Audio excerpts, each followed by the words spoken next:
Because mental diarrhea, you eat bad food and then try to stop diarrhea, it's not going to work. This much you do. Tonight before you go to bed, keep it down and go to bed. In a little while, if you simply sit here, things around you will reverberate.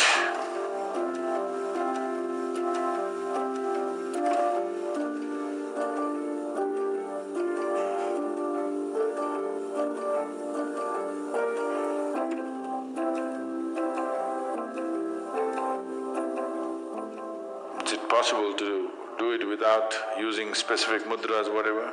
Yes. These are all small help, little assistance.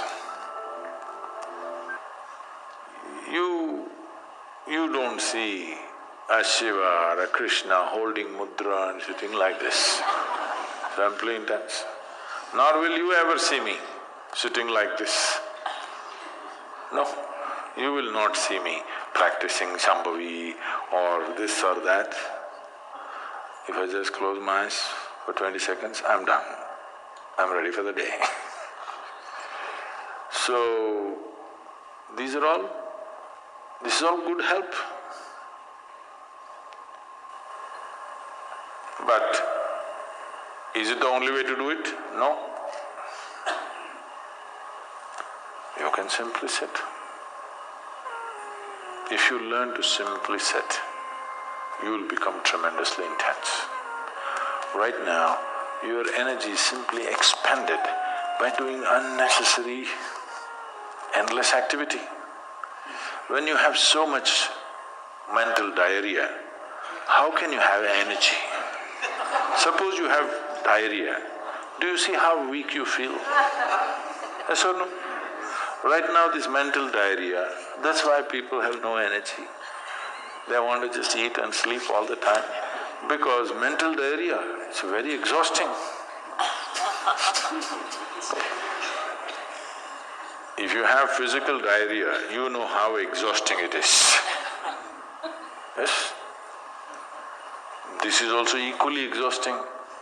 People are sleeping 8 hours, 10 hours a day, not because they're working so much or their body is in such a bad state. It's just mental diarrhea. If you stop the mental diarrhea, there's enough energy to make this very, very intense. Now how do I stop mental diarrhea? If you have diarrhea, physical diarrhea, what is the first thing to do? Huh? What?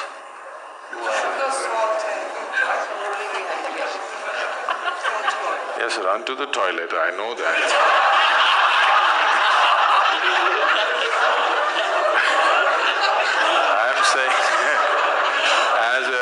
As a corrective measure, what's the first thing you do?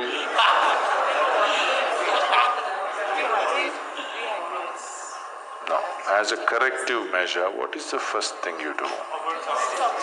First thing is stop eating, right?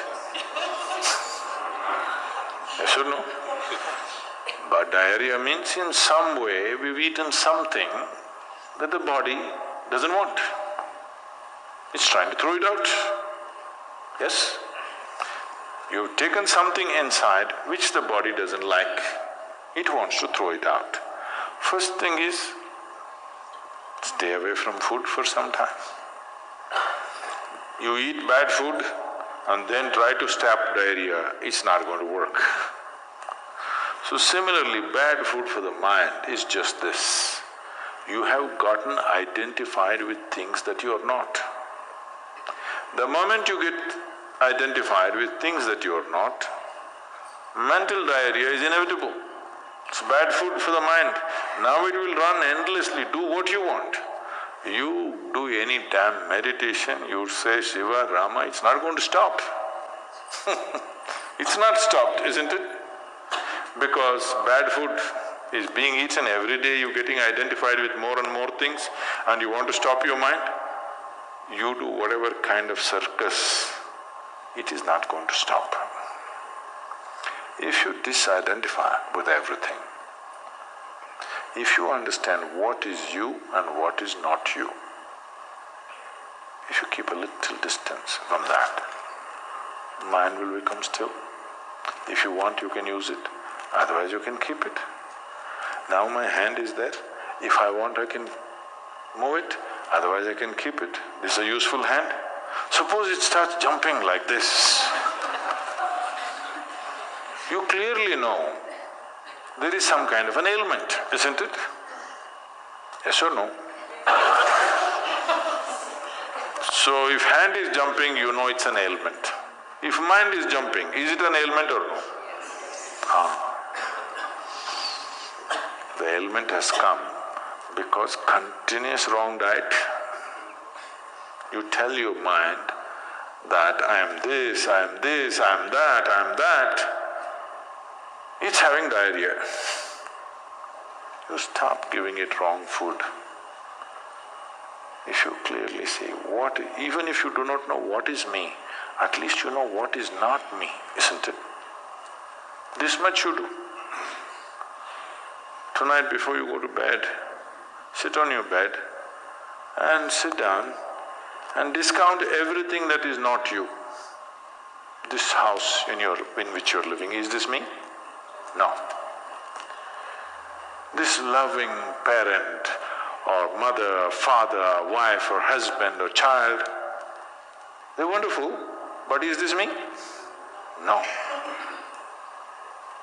Now these nice clothes I'm wearing, is this me? No. Now my body, I like it, but is this me? No. Now I'm having so many thoughts, is this me? No. Now I'm having wonderful emotions, is this me? No. Like this, everything that's not you, before you sleep, keep it down and go to bed. Tomorrow morning, you will wake up considerably more intense than today. Every day you do it. In a little while, if you simply sit here, things around you will reverberate. Really. I was in…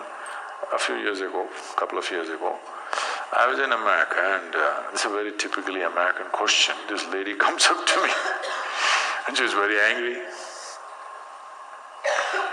I've been doing this yoga for the last 35 years, nothing happened. But you went and just sat in a rock and things happened to you. This is not fair. Where is that damn rock?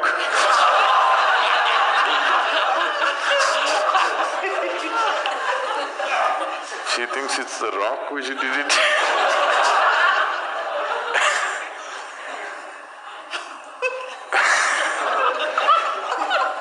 The only sadhana that I did in my life is, right from my very early age, though I was very actively involved with everybody around me, I never identified myself with my parents or my siblings or my endless number of friends or the society or the religion or the country or anything around me. Never identified. Not that I was not involved, I was very involved, very active. Even today I'm very active and involved, but not identified.